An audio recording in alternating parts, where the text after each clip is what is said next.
सैया गावन करावे ले होली में हो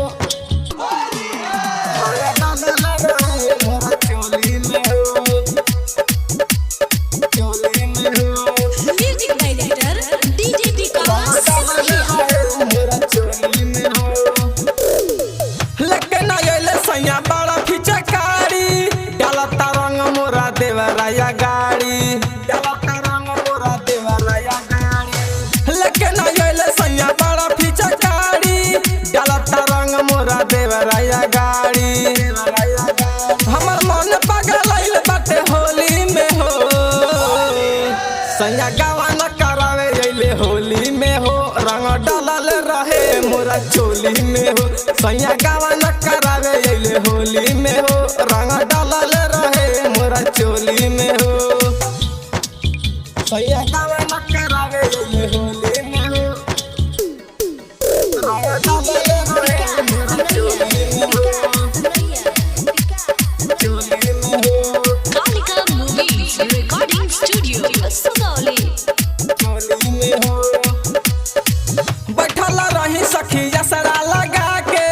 अहे बलम हम रंग सजा के अहे बलम हम रंग सजा के बैठल रही सखी असरा लगा के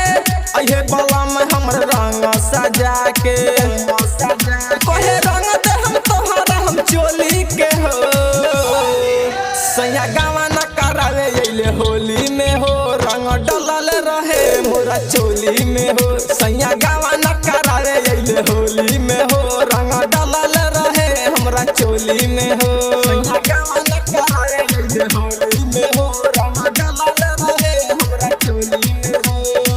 डॉक्टर मुन्ना मिसाइल दुख देला होली में केहू के छोड़ल नहीं जाला होली में केहू के छोड़ल नहीं जाला राइटर दीपक दीवाना दुख देला होली में केहू के छोड़ल नहीं जाला कहे रणजीत रंग दी चोली के हो सैया गावन करावे अइले होली में हो रंग डलल रहे हमरा चोली में हो सैया गावन करावे अइले होली में हो रंग डलल रहे हमरा चोली में हो।